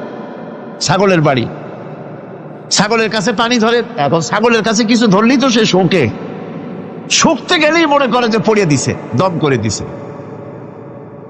আর খাইতেছে। এরপরে ছাগলওয়ালার বাড়ি এক ছাগল দিয়া হাতির মালিক হয়ে গেছে সে, বাড়ি বিল্ডিং টিল্ডিং করে সর্বনাশ। কি আজীব তামাশা, কি আশ্চর্য দেশ। এমন কোন রোগ নাই যে এই সমস্ত পাগল ছাগলের চিকিৎসা ভালো না হবে। এগুলি অ্যাডভার্টাইজ দিয়ে চলছে। আল্লাহ পাক মানুষকে অসুখ দিয়েছেন, অসুখের আবার ওষুধও দিয়েছেন। কারণ আলহামদুলিল্লাহ, লিকুল্লি দাইন দাওয়া, প্রত্যেকটি রোগের ওষুধ আল্লাহ তৈরি করেছেন। সুবহানাল্লাহি ওয়া বিহামদিহি। কালো জিরা সম্পর্কে রাসূল করিম সাল্লাল্লাহু আলাইহি ওয়াসাল্লাম বলেছেন, হাদিহি হাব্বাতুস সাওদা, এটা হচ্ছে কালো দানা।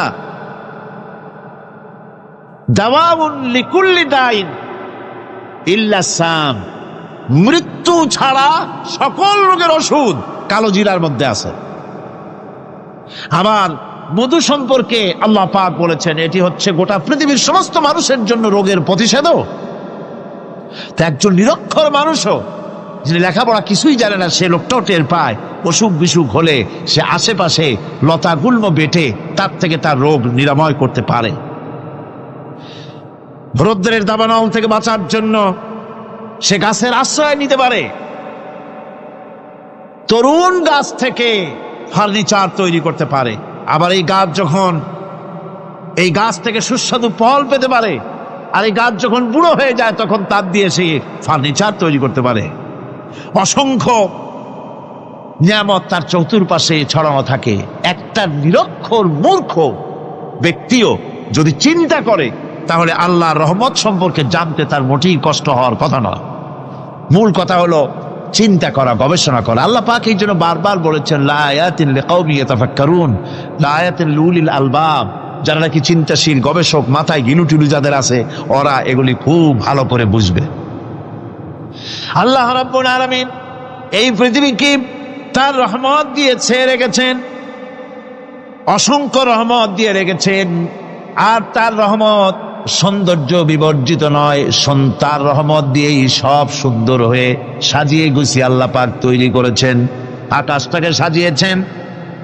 কোরআনে কারীমের মধ্যে রব্বুল আলামিন বলেন ওয়ালাকাদ যায়্যানাস সামাআদ দুনিয়া বিমাসাবিহা ওয়া জাআলনাহা রুজুমান লিশ-শায়াতিন। এই দুনিয়ার আকাশখানিকে তারকা প্রদীপ দিয়া সাজায় রেখেছি মনের মতন। দেখো তুমি তাকাইয়া, এই পৃথিবীটাকে, এর আকাশটাকে সুসজ্জিত করা হয়েছে। আল্লাহ পাক সৌন্দর্যবোধ এত বেশি, যা গতকাল আমি আলোচনায় বলেছি, রব্বুল আলামিন তার আপন রহমত দিয়া, কুদরত দিয়ে এই পৃথিবী সব সাজিয়ে গুছায় দিয়েছেন। আল্লাহ পাক বলছেন ইন্না ফি খালকিস সামাওয়াতি ওয়াল আরদি ওয়াখতিলাফিল লাইলি ওয়ান নাহার লাআয়াতিন লিউলিল আলবাব। নিঃসন্দেহে এই পৃথিবী যারা জ্ঞানবান, যারা চিন্তাশীল, তারা আকাশ এবং জমিনের সৃষ্টির ব্যাপারে চিন্তা করবে, রাত এবং দিনের পরিবর্তনের ব্যাপারে তারা গবেষণা করবে। রাত দিনের পার্থক্য মানুষের জীবনকে পদ্ধতিগত দিক থেকে দুই ভাগে বিভক্ত করেছে। একটা হচ্ছে দিন আর একটা হচ্ছে রাত। وَجَعَلْنَا اللَّيْلَ لِبَاسًا وَجَعَلْنَا النَّهَارَ مَعَاشًا। আল্লাহ পাক বলেন আমি দিনকে রুজি রোজগার করার জন্য, কামাই রোজগার করার জন্য দিন তৈরি করেছি, আর আরাম করার জন্য আমি রাতকে তোমাদের জন্য আচ্ছাদন করে দিয়েছি। তোমাদের জন্য রাতকে আরাম করার জন্য করে দিয়েছি। দিনের বেলায় কাজ করবে, রাতের বেলায় আরাম করবে। ঘুম আল্লাহর একটি নিয়ামত। ঘুম আল্লাহর কি? আল্লাহর এক বিরাট নিয়ামত। সারাদিন কাজ করার পর মানুষ যখন ঘুমায় যায়, সারাদিনের ক্লান্তি এবং শ্রান্তি সব শরীর থেকে দূর হয়ে যায়। সকালবেলায় আবার কাজ করার জন্য শরীর প্রাণবন্ত আর সজীব হয়ে যায়। এই ঘুম যার হয় না, সেই বুঝতে পারে কি নিয়ামত সে হারায়। আল্লাহ পাক যেন সারা জীবন যতটুকুন ঘুমের স্বাস্থ্যের জন্য আমাদের প্রয়োজন, আল্লাহ যেন এই নিয়ামত থেকে আমাদেরকে বঞ্চিত না করেন। আমরা বলি আমি। ঘুমের জন্য মানুষ ঘুমাইতে না পারলে পাগল হয়ে যায়। কি বিরাট নিয়ামত এই ঘুম আল্লাহ পাক মানুষকে দিয়েছে। আমার বন্ধুগণ, এভাবে করে আল্লাহ রাব্বুল আলামিন মানুষের একঘেয়েমি দূর করার জন্য সকাল করেছেন, দুপুর করেছেন, বিকেল করেছেন, সন্ধ্যা করেছেন, রাত করেছেন, ঘুমাবার ব্যবস্থা করেছেন, কামাই রুজির ব্যবস্থা করে দিয়েছেন, রুজি রোজগার করার ব্যবস্থা করেছেন। সবকিছু তিনি রহমান বলে, তিনি দয়াবান বলে মানুষের সব প্রয়োজন আল্লাহ পাক মিটিয়ে দিয়েছেন। আল্লাহ সুবহানাহু ওয়া তাআলা তিনি বলছেন আমার রহমতেই পৃথিবীর মাটি থেকে তোমাদের ফসল উৎপাদিত হয়। তোমরা দেখো আফারাআইতুম মা তাহরুসুন আআনতুম তাজরাউনাহু আম নাহনুজ জারিউন। জমিন থেকে ফসল কে উদ্গত করে? উদ্ভিদকে কে গজায়? তুমি গজাও না, আমি গজাই। আল্লাহ পাক বলেন সমস্ত উদ্ভিদগুলি আমি তোমাদের জন্য গজায় দেই, উঠায় দেই। এরপরে যখন ফসল হয় ফসল পাকা দেখে মানুষ তখন মোছে তেল মাখে, ফুর্তি করে, আনন্দ করে, এবার ফসল খুব ভালো হয়েছে, ভালো করে গান দেব। মানুষেরাই চিন্তা করে, বেশি ফসল হয়েছে, গান বাজনা, থিয়েটার, গুণাগার বিবির গান, এগুলি ভালো করে শুনতে হবে। গাছে কাঁঠাল, গোপে তেল, জমিনে ফসল, মোছে তেল মাখে আনন্দ করে যে গান বাজনা করুন। আল্লাহ পাক বলেন, দেখো, লাউ নাশাউ জাআলনাহু হুতামান ফাযালতুম তাফাক্কাহুন, যদি আমি ইচ্ছে করি তাহলে তোমার ফসলকে আমি কুটায় পরিণত করে দিতে পারি, তখন তো তুমি নিজের কপালে করাঘাত করবে আর বলবে, আরে মাহরুম হয়ে গেলাম, বঞ্চিত হয়ে গেলাম। আল্লাহ যদি ইচ্ছে করেন তাহলে ফসলগুলিকে আল্লাহ পাক তুষে পরিণত করে দিতে পারেন না? সিটায় পরিণত করে দিতে পারেন না? অবশ্যই। সেই জন্য আল্লাহ পাক বলছেন, যেগুলি সব আমার ক্ষমতা, আমি আপন নিয়ামতে, আপন বরকতে, রহমান নামের কারণে আমি তোমাদের সব আমি গুছিয়ে দিচ্ছি। আল্লাহ পাক ফসলের জন্য, আপনার জমিনের ফসলের জন্য আল্লাহ পাক বিনা পয়সায় সারের ব্যবস্থা করে দিয়েছেন। জোরে কোন সুবহানাল্লাহ। সেই সারটা হচ্ছে কি? ওয়া মিন আয়াতিহি আইয়ুরিকুমুল বারকা খাউফান ওয়া তামাআম ওয়া ইউনাজ্জিলু মিনাস সামাই মা। আল্লাহ পাক বলেন, আমি আমার নিদর্শনাবলীর ভিতরে এটা হচ্ছে নিদর্শন, যে আকাশে বিদ্যুৎ চমকায়, মেঘের গর্জন আর বিদ্যুতের চমক, এই সবগুলি আমার নিদর্শন। বৃষ্টির পানির সাথে এগুলি এসে জমিনের ফসলকে বৃদ্ধি করে দেয়। জোরে বলেন সুবহানাল্লাহ। কৃষিবিদরা বলেছেন, যে বছর আকাশে যত বেশি বিদ্যুৎ চমকায়, সে বছর জমিনের ফসল তত বেশি বৃদ্ধি পায়। বিনা পয়সায় এ ধরনের আল্লাহ পাক ব্যবস্থা করে দিচ্ছেন। এরকম দরিয়ার মাছ, গোশত, তরি তরকারি, ফল, মৌসুম উপযোগী যা কিছু প্রয়োজন, এ সব কে দিচ্ছেন? বলেন না, কে দিচ্ছেন? ওয়ামা মিন দাব্বাতিন ফিল আরদি ইল্লা আলাল্লাহি রিজকুহা। এই পৃথিবীর মুখে এমন কোন বিচরণশীল জীব নাই যে জীবের রিজকের দায়িত্ব আল্লাহ পাক নিজ হাতে গ্রহণ করেন নাই। এবার দেখেন, আল্লাহ পাক আরো বলছেন, وَكَأَيِّن مِّن دَابَّةٍ لَّا تَحْمِلُ رِزْقَهَا اللَّهُ يَرْزُقُهَا وَإِيَّاكُمْ। বহুত প্রাণী এমন আছে যে প্রাণীরা রিজেককে সঞ্চয় করে না। আমাদের রিস্ক তো সঞ্চয় করা আছে, আমাদের ব্যাংকে টাকা আছে, গোলায় ধান আছে, চাউল আছে, আছে কিনা? কম থাকুক বেশি থাকুক, আছে তো। কিন্তু পৃথিবীতে এমন বহু প্রাণী আছে যাদের কোনো সঞ্চয় নাই। এই ধরনের অসংখ্য প্রাণীকে আল্লাহ রাব্বুল আলামিন বলেন, এ ধরনের অসংখ্য প্রাণীকে আমি আল্লাহ রাব্বুল আলামিন তাদের খেতে দেই।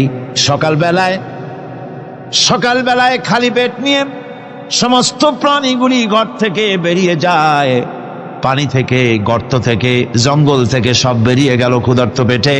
আবার বিকালবেলা পর্যন্ত সারাদিন তাদের আহার জোগাড় করে তাদের পেট ভরাইয়া সবগুলিকে আপন আপন গৃহের মধ্যে আমি আল্লাহ ফিরায় দেই। সেই জন্য আল্লাহ পাক বলছেন, ইয়া আইয়ুহান নাসু যকুরু নি'মাতাল্লাহি আলাইকুম হাল মিন খালিকিন গায়রুল্লাহ ইয়ারযুকুকুম মিনাস সামাই ওয়াল আরদ লা ইলাহা ইল্লা হুয়া ফাআন্না তুফাকুন। হে মানব সকল, স্মরণ করো আল্লাহ পাকের সেই নিয়ামতের কথা, যে নিয়ামত ওই আল্লাহ ছাড়া কে আছে? তোমাকে আকাশ থেকে রিজকের ব্যবস্থা করেন, যিনি তোমাকে খাওয়ার দাওয়ার ব্যবস্থা করেন, তিনি ছাড়া কেউ নাই এই পৃথিবীর বুকে, আকাশ এবং জমিনে। তিনি এক এবং একক। ওয়া ইলাহুকুম ইলাহু ওয়াহিদ লা ইলাহা ইল্লা হুয়ার রাহমানুর রহিম। তিনি হচ্ছেন তোমাদের ইলাহ, তিনি এক, তিনি একক। সুতরাং তিনি হচ্ছেন পরম দাতা এবং বিশেষ নিয়ামত যিনি দেন, পরম দাতা এবং দয়ালু। কোরআনে কারিমে যখনই আমরা বলেছি আলহামদুলিল্লাহি রাব্বিল আলামিন, আল্লাহ পাক খুশি হয়েছে। প্রশ্ন হয়েছে তার কি আরো কোন গুণ আছে?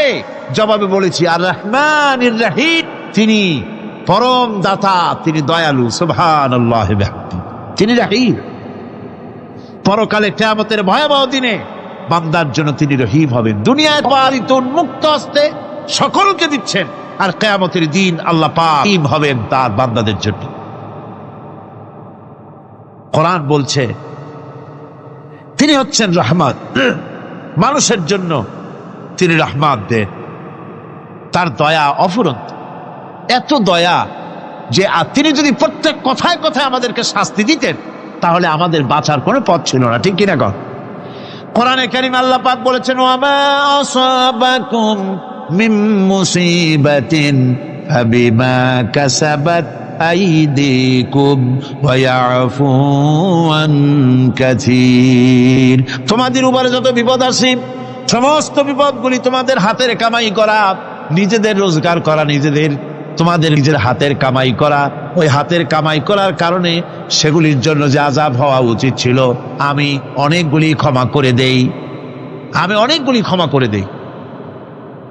সব তোমাদের হাতের কামাইয়ের জন্যই বিপদ হয়, আর অনেকগুলি তো আমি ক্ষমা করে দেই। কথায় কথায় যদি প্রত্যেকটা ব্যাপারেই শাস্তি দিতাম তাহলে পৃথিবীতে শ্বাস ফেলার সময় তোমরা পেতে না। আল্লাহ পাক হচ্ছেন সেজন্য রহমান, আর তিনি রহিম কিয়ামতের দিনের জন্য। এই পৃথিবীতে মানুষ গুনাহ করা স্বাভাবিক কিনা কর? সব মানুষই গুনাহ করে।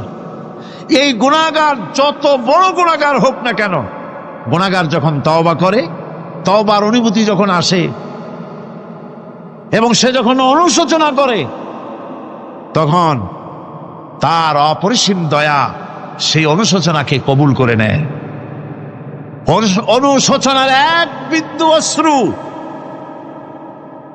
গুনাহগারের অনাচারের সমস্ত দাগ মুছায় দেয়, মনে হয় যেন তার আমলনামায় কোনো দাগই ছিল না। সুবহানাল্লাহ। এই জন্য বলা হয়েছে তাইবু মিনাজ যামবি কামান লা যামবা লাহু। গুনাহ থেকে যে তওবা করে মনে হবে তার সে কোনো গুনাহই করেই নাই, আমার বন্ধুগণ, আল্লাহ পাক কেমন রহিম!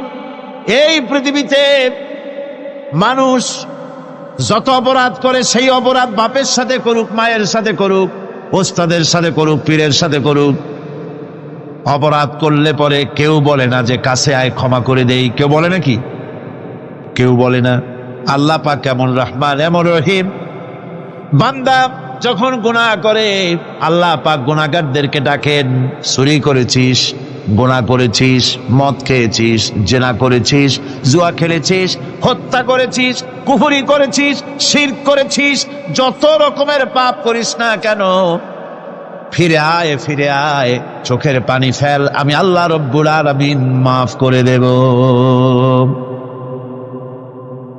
কোরআনে কারীম বলছে ইল্লা মান তাবা ওয়া আমানা ওয়া আমিলা আমালান সালিহান ফাউলাইকা ইউবাদদিলুল্লাহু সাইয়্যাতিহিম হাসানাতিন ওয়া কানাল্লাহু গফুরার রহিমা।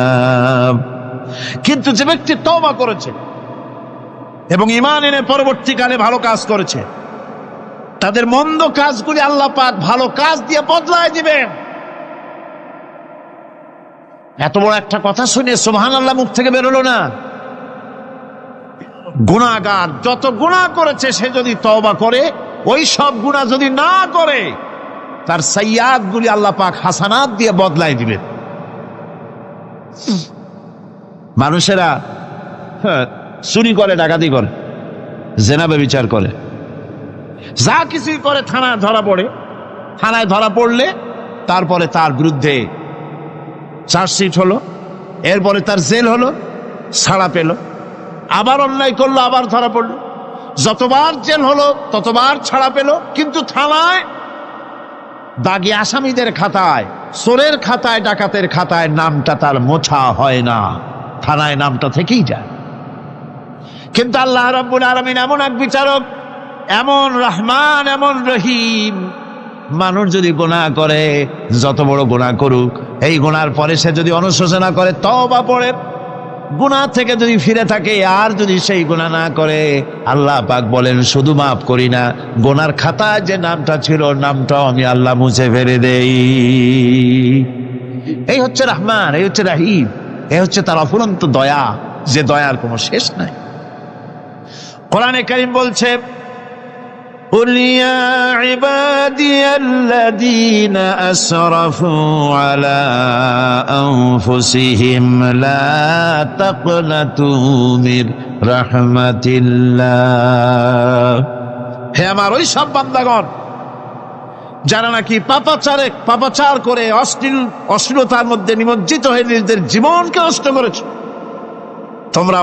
তোমার অনাচার যত কঠিন হোক, যত বেশি হোক, আমার রহমত থেকে নিরাশ হয় না। সুবহানাল্লাহ, আমার রহমত থেকে নিরাশ হয় না। যত বড় পাপ করে থাকো, আমার রহমত থেকে নিরাশ হয় না। ইন্নাল্লাহা ইয়াগফিরুয যুনুবা জামিআ ইন্নাহু হুয়াল গফুরুর রহিম। যদি তওবার মতো তওবা করতে পারো, যদি চোখের পানি দিয়া আল্লাহ পাককে রাজি করাইতে পারো, আল্লাহ পাক বলেন বান্দা যদি তওবা করে, খাঁটি যদি তওবা করে, জীবনে ওই সব গুনাহ যদি আর না করে, আল্লাহ পাক বলেন জিন্দেগীর সকল গুনাহ আমি রব্বুল আলামিন মাফ করে দেব। তিনি গফুর, তিনি রহিম, ক্ষমাশীল এবং দয়াবান। এত দয়া, যে দয়ার কোনো শেষ নাই। আল্লাহ পাকের দয়াকে, তার রহমতকে, তার করুণাকে তিনি 100 ভাগ করেছেন। এই 100 ভাগের 1 ভাগ গোটা পৃথিবীতে তিনি ছড়িয়ে দিয়েছেন। আর 99টা ভাগ কার কাছে?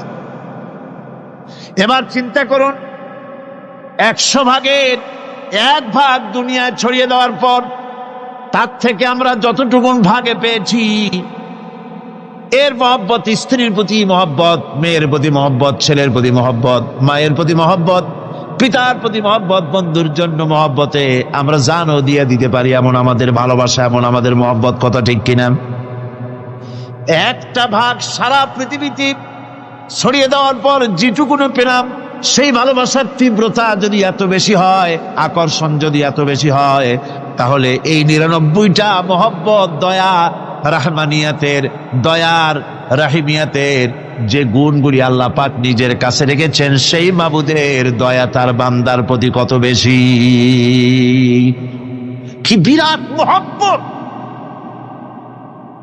রাসূল করিম সাল্লাল্লাহু আলাইহি ওয়াসাল্লাম বলেছেন, সাহাবীরা, একটি লোক উটের পৃষ্ঠে চড়ে কোথাও যাচ্ছিল, পথিমধ্যে বিশ্রাম করলো। বিশ্রাম থেকে উঠে দেখে তার উট নাই। সে উটের পৃষ্ঠে তার খাদ্য ছিল, পানীয় ছিল, সব ছিল। এই লোকটা কেমন পেরেশান হয়? সাহাবীরা বললেন, হুজুর, এ তো মারাত্মক পেরেশানি। উটের মরুভূমির জাহাজ, উট হারায় গেছে, তার খাদ্য হারাইছে, পানি গেছে, সব শেষে তো মরা ছাড়া পথ নাই। দারুণ উৎকণ্ঠিত হবে লোকটা। হুজুর বলেন, এই লোকটি পেরেশান হয়ে আস। এমন সময় দেখতে পেল তার সেই উট তার খাদ্য আর পানীয় নিয়ে তার কাছে ফিরে এসেছে। বলো কেমন খুশি হয়? সাহাবীরা বলেন, হুজুর, এর থেকে এই লোকটির খুশির আর কিছু থাকতে পারে না। নবীজি বলেন, আমার সাহাবীরা শোনো, আল্লাহর কোন বান্দা যখন নাফরমান হয়ে যায়, আল্লাহ থেকে দূরে সরে যায়, আল্লাহ থেকে যখন এরাজ করে যায়, উঠারা ব্যক্তি উট পাওয়ার জন্য যেমন অবস্থা হয়ে যায়, আল্লাহ পাক তার বান্দার জন্য তেমন বোধ করেন।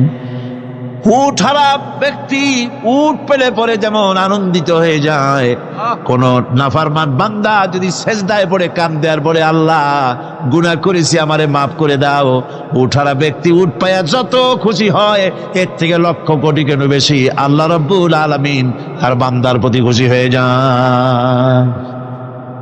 আল্লাহ রহমান রহিম, কি দয়া! এত বড় দয়া তার। সে দয়ার কারণে তার প্রতি আমাদেরকে আকৃষ্ট হতে হবে। মাপ চাইলেই আল্লাহ পাক মাফ করবে। ওয়াকাল রাব্বুকুম উদউনি আস্তাজিব লাকুম। তোমাদের রব তোমাকে বলছে, তোমাদের রব কে আমাদের রব? সকলে বলেন, কে আমাদের রব? সে আল্লাহ আমাদেরকে বলছেন, তোমাদের রব বলছেন আমাকে ডাকো, আমি ডাকে সাড়া দেব। সুবহানাল্লাহ। এরকম একটা অনুভূতি আমার নিজের হয়েছিল, আমার নিজের একটা অনুভূতি। কাবা শরীফের ভিতরে যখন আল্লাহ পাক আমাকে প্রবেশের সুযোগ দিয়েছিলেন কাবা শরীফের মধ্যে, তখন তার রসমে কাবা নাই। কাবার ভেতরে ঢুকলে তখন চতুর্দিক কেবলা, চতুর্দিকে ফিরে দুরাকাত না করে নামাজ পড়লাম। সেজদা দেওয়ার সুযোগ হলো, সেজদায় পড়ে এমন কান্না শুরু হলো, দম আটকে যাওয়ার মতো, শুধু কাঁপতেই থাকলো। আধা ঘন্টা চলে গেল সেজদার ভেতরে। এরপরে আমার চিন্তা হলো, হুঁশ হলো যে আমি এতক্ষণ এখানে সেজদায় পড়ে আছি, আরো তো মেহমান এর মধ্যে ঢুকবে। কিছু রাষ্ট্রীয় মেহমান ছিল, দুনিয়ার বিভিন্ন দেশ থেকে তারা দাওয়াত দিয়েছিল। তো সেই মেহমানরা ঢুকতে পারবেন, এর মধ্যে 18-20 জনের বেশি লোক ধরে না। তা আমি অন্যের হক বোধহয় নষ্ট করছি, এই অনুভূতি না আসলে আমি কতক্ষণ সেজদায় পড়ে থাকতাম আল্লাহই জানে। আমি যখন সেজদা থেকে মাথা তুললাম, দরজার দিকে যখন তাকিয়েছি, ঠিক আমার চোখটা গিয়ে পড়লো দরজার সেই অংশে যেখানে লেখা আছে ওয়াকাল রাব্বুকুম উদউনি আস্তাজিব লাকুম। আমি আবার ফুফায় কাল্লাম, আল্লাহ আমি আমার দায়িত্ব পালন করেছি, আমি তো আমার রবকে ডেকেছি। আল্লাহ তোমার গোলামের কথা তুমি শোনো, এটা আল্লাহর ওয়াদা। বান্দা কান আমার কাছে চোখের পানি ফেল। রাসূল করিম সাল্লাল্লাহু আলাইহি সাল্লাম বলেছেন, আল্লাহ পাকের দরবারে 2টা ফোঁটা বেশি কবুল, বেশি মঞ্জুর, বেশি প্রিয়। একটি হচ্ছে জিহাদের ময়দানে যে রক্ত ফোঁটা পড়ে সেই রক্ত ফোঁটা, আর একটি হচ্ছে আল্লাহর ভয়তে চোখ থেকে যে পানি ফোঁটা পড়ে, এটি আল্লাহর কাছে দারুণ। গুনার কারণে কলবের ভিতরে কলব জং আলুদা হয়ে গিয়েছে, গুনার কারণে কলব তো নষ্ট হয়ে গিয়েছে, জং পড়ে গেছে। জং বোঝেন না? বোঝেন না? হ্যাঁ, মরিচা। জং হচ্ছে মরিচা, লোহায় মরিচা পড়ে। গুনাহ করতে করতে কলবের মধ্যে মরিচা পড়ে যায়। এই মরিচা উঠাইতে চান? মরিচা যদি ওঠে, কোরআন শুনবেন মজা লাগবে, গান শুনলে গা জ্বলে উঠবে, ওয়াজ শুনবেন, হাদিস শুনবেন, ভালো লাগবে, অন্য আজে বাজে কথা পছন্দ হবে না। এ কলবের জং যদি উঠে যায়, কোরআন তেলাওয়াত করবেন মজা লাগবে, জিকির করবেন মজা লাগবে, নামাজ পড়বেন মজা লাগবে, আল্লাহ পাকের দরবারে হাত তুলবে তো চোখ থেকে দরদর করে পানি বেরোতে থাকবে। চোখে পানি আসে না, কারণ কলব তো জাঙ্গালুদা হয়ে গিয়েছে, এটা মরিচা পড়ে গিয়েছে। আমি জিজ্ঞেস করতে চাই, কলবে এই মরিচা কি আপনারা উঠাতে চান? কলবের জং যদি উঠাতে চান, নামাজে মজা পাবেন, রোজায় মজা পাবেন, তেলাওয়াতে মজা পাবেন, আল্লাহর নাম শুনে মজা পাবেন, হাত তুললেই চোখে পানি আসবে। সেই মরিচা যদি তুলতে চান, তাহলে চোখের পানি ছাড়া আর কিছুই নাই, আল্লাহ পাকের জিকির করতে হবে। আল্লাহ পাকের জিকির হচ্ছে জং উঠিয়ে দেওয়ার জন্য সবচাইতে বড় হাতিয়ার। আর চোখের পানিতে এই জংগুলি ধুয়ে মুছে আল্লাহ পাক সাফ করে দিবেন। আল্লাহ পাক আমাদের সকলকে তৌফিক দান করুন। আমাদের মা বোনেরা যারা এসছেন, আমাদের মা বোনদেরকেও আল্লাহ পাক কোরআনে কারীম শুনে জীবন গড়ার তৌফিক আল্লাহ পাক দান করুন। আল্লাহুম্মা আমিন। রব্বানা যালামনা আনফুসানা ওয়া ইল্লাম তাগফির লানা ওয়া তারহামনা লানাকুনান্না মিনাল খাসিরিন। আয় আল্লাহ তাআলা, লক্ষ লক্ষ মুসলমান নরনারী তাফসীরুল কোরআন মাহফিলের 2য় দিবসে তোমার পবিত্র কালামুল্লাহ শরীফের, তোমার পবিত্র কালামের ব্যাখ্যা করে তোমার বান্দাদেরকে সাথে নিয়ে আমরা সব গোলামেরা একত্রিত হয়ে তোমার দরবারে হাত তুলেছি। মেহেরবানি করে আমাদের আলোচনা, জিকির, আজকার, তেলাওয়াতের সওয়াব রাসূল করিম সাল্লাল্লাহু আলাইহি ওয়াসাল্লামের রূহ মুবারকে পৌঁছায় দাও। আয় আল্লাহ তাআলা, আমাদের মধ্য থেকে যাদের মা বাপ দুনিয়া থেকে বিদায় হয়ে গেছে, কবরগুলিকে জান্নাতের টুকরায় পরিণত করে দাও রব্বুল আলামিন। আয় আল্লাহ তাআলা, সারা জীবন গুনাহ করে করে আমরা আমাদের জীবন নষ্ট করে ফেলেছি। দয়া করে আমাদের তামাম জিন্দেগির গুনাহ খাতা মাফ করে দাও। রব্বানা তাকাব্বাল মিন্না ইন্নাকা আনতাস সামিউল আলিম ওয়া তুব আলাইনা ইন্নাকা আনতাত তাওয়াবুর রহিম। সুবহানা রাব্বিকা রাব্বিল ইজ্জাতি আম্মা ইয়াসিফুন ওয়া সালামুন আলাল মুরসালিন আলহামদুলিল্লাহি রাব্বিল আলামিন। ওয়াজআল آخر كلمتنا عند الموت لا إله إلا الله محمد رسول الله. السلام عليكم.